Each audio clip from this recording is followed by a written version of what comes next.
Hello everybody, I am back one more time for a new comic book day top indie comics picks. This one's coming out early because this is it for the year. This is our last video dropping this year.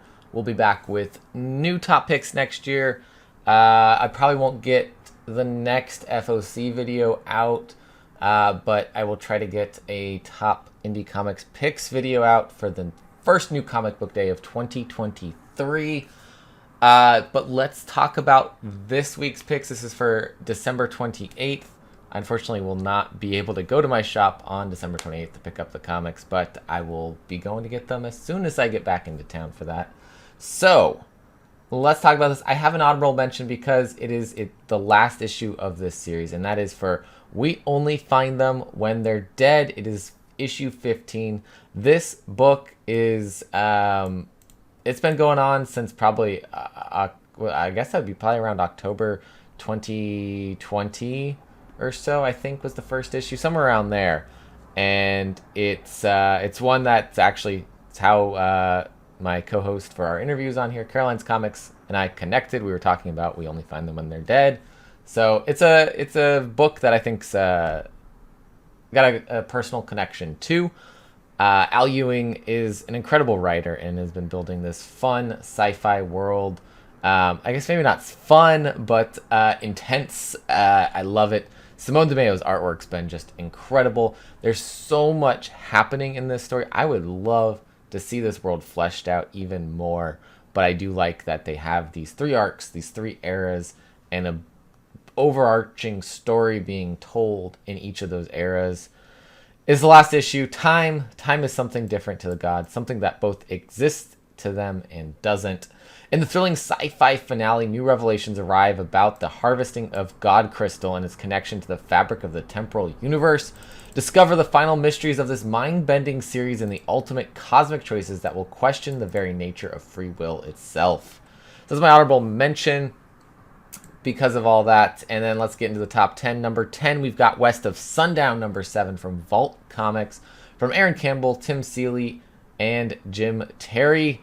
We've got the new residents of Sangre de Moro have barely moved in when the arrival of the mysterious Dr. Moro begins to split them apart. What horrors lie at the end of the railroad, and what terrible secrets hide beneath Sheriff Abeline's floppy-eared mask? Number 9 from Dark Horse Comics, we got the Roadie number 4 of 4 from Tim, and apparently Siri's listening in. From writer Tim Seeley again, Fran Galan on the artwork, and this horror saga about nostalgia, heavy metal music, hell, and redemption. Aging rockers and demons from hell go head to head in this Battle of Bands final issue musical event. Number 8, we're going over to Boom Studios for Damn Them All, number 3 of 6 from Simon Spurrier and Charlie Adlard. Ellie, Dora, and Carlin are shocked to find out what Theo, a wealthy member of the 500 Club, is planning to do with his collection of demons and their coinciding sigil coins. The clues soon lead them to the shocking implication for all of demonkind and their masters. While Ellie suspects Theo of having connections to Alfie and potentially his death, chaos unexpectedly ensues, building to a truly demonic confrontation. Like I always say, issue 3, watch that issue 3. Something crazy could happen. Sounds like it's happening here. Sticking with Boom Studios for the number 7 pick this week, we've got Book of Slaughter number 1. This really big one-shot from James Tynion, Werther Dell'Edera, and Dan and Muerto doing the colors on this. Dan Moore doing this awesome cover. Future of Slaughterverse is laid bare by Something is Killing Children, House of Slaughter creators James Tynion IV and Werther Dell'Edera in this very first Something is Killing the Children one-shot special. From the sidelines to the spotlight, Book of Slaughter follows the White Mask Maxine Slaughter. But will her loyalties remain where they are, or will she show her true colors? In addition to being a precursor to the upcoming chapters of both series, this special issue features a sizable guidebook that delves into the deep lore of the Order of the St. George. I am excited to see more about Maxine Slaughter, but also what this lore book, a guidebook, is going to really tell us about the Order of St. George. And you know what? Let's just stay with Boom Studios for one more. One more. We've got Once Upon a Time at the End of the World, issue number 2 of 3, from Jason Aaron, Alexandra Tefenke, and Mike Del Mundo doing an awesome cover here. Fable of a bleak future continuing here as Maseo and Mezi's childhood years, with nothing but Mezi's guidebook and her skills as a wastelander to get them through their dangerous post-apocalyptic journey. As time passes and they endure the horrors of plastic tornadoes and frozen sludge, Maseo proves to be more than just a burden, and they make a connection where none seemed possible at first. But to their unexpected peril, they might not be as alone as they thought. I loved the first issue of this, and these characters seem very interesting, and I can't wait to see how they weave the story and build the connection between these characters, because I think it's going to be a powerful and very emotional connection that is built going forward. Number 5 this week, we've got from Scout Comics, Forever Forward, number 4 of 5, from Zach Kaplan and Arjuna Susini. 2253. Moody and his friends must escape the robot-dominated future at great sacrifice, but in the aftermath of their escape, they find a new tribal chapter of humanity devoid of technology. Will he and his friends dare to give up returning home for a quaint peace in a distant future? Or will they travel to the very ends of time to solve the mystery of that message and finally find their way back home? Will there even be a future? I've been loving this. This is just so cool what's going on here with the different eras and jumping through space and time. I guess time mostly, but I guess maybe a little bit of space to make that journey. It's interesting how this is being told, and the promise of getting back to the past by going to the future has been a very an intriguing idea of what's going on there. Going down to number 4, we've got one we haven't seen in a little while, but from Bliss on Tap, Duel, issue number 4 of 10, from Curtis Martins and Alex Cormack. Hey duelers, spouse got you down? Agent Lee tries to stop a married couple whose relationship is on the rocks from using Duel Global for a more permanent divorce. That is an intriguing use of the Duel system. Those that may not be familiar with this, there's like this dueling website that people can duel each other, and of course whoever kills the other wins the duel. We've got this agent that's trying to shut this whole operation down, but they can't pin who runs the operation, and it's hard with some of the laws in this world to actually get to get people arrested for these crimes. So this one, I've missed this. It's been a little while since issue 3, but we're back. Duel number 4 of 10 here. Number 4 pick. Number 3, going to Scout Comics for She Bites. Number 3 from Hedwig Hale and Alberto Hernandez. Brenda Zelinsky is in trouble after agreeing to babysit Elsie. A 134-year-old vampire in the body of a 9-year-old girl.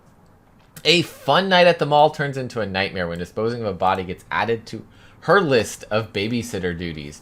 But even dumping a body is never what you'd expect when you're doing it with Elsie. A wild ride ensues, complete with car theft, abandoned steel mills, and drinking 40s down by the river as this chapter comes to a close. I guess that would that be the final issue of the arc? The way that they state that sounds like that is this chapter coming to a close. Yeah, that's the end of Volume 1 for She Bites, coming this new comic book day. So it's interesting. It's a quick 3-issue series there. There's been a couple of those recently. Going to the number 2 spot, we've got Door to Door, Night by Night, number 2, from Colin Bunn and Sally Cantorino. Fred and the rest of the best damn door-to-door sales team have always had a knack for getting into trouble, but now that they've witnessed supernatural forces firsthand, they can't help but spot monsters, ghosts, and foul ne'er-do-wellers wherever they go. Case in point, they stumbled upon an infestation of otherworldly goblins in Hopkinsville who are driving the townsfolk to murder. And when the team can't trust their own eyes, how will they face the minions of evil?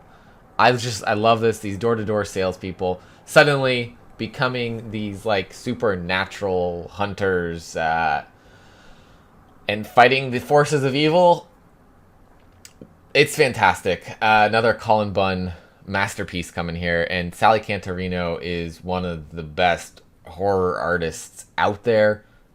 With D. Cuniff on colors, it's like Jim Campbell on letters. It's fantastic. Definitely need to be picking that one up. And my number one pick this week from Red 5 Comics, Dead Kingdom number 3. Etienne and Jerome have been on the channel before. We talked about the anthology series that came out or was coming out through Kickstarter from Orange Cone. But we also got to talk about Dead Kingdom a little bit, and it's phenomenal. I haven't gotten to read this issue yet. I have it. Etienne sent me a advanced copy, and it's been so hectic I haven't gotten to look at it yet.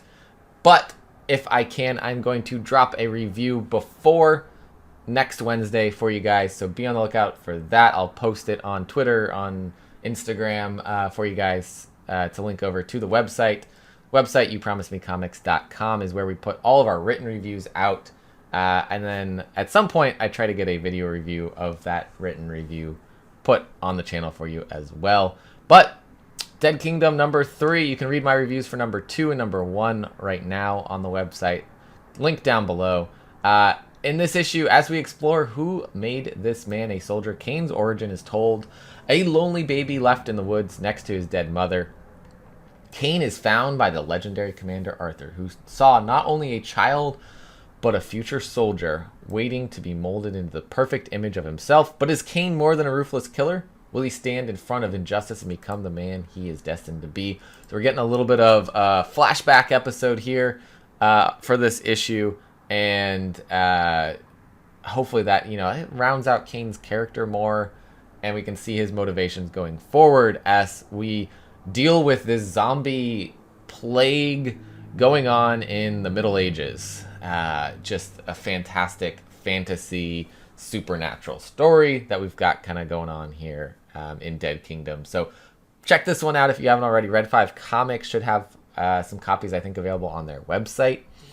But if you haven't gotten to, please look at this one if you are a fan of zombie stories, fan of like Middle Ages stories, sorcery, that maybe undertones of sorcery. Yeah, highly recommended. And that's why it's my number 1 pick. So that is it. That's the top 10 for New Comic Book Day, December 28th. Thank you guys for watching. If you're new here, made it all the way to the end, thank you. Hit the subscribe button. Drop a comment below. Let me know what you are picking up this week for New Comic Book Day. And as always, collect what you love. See you next time.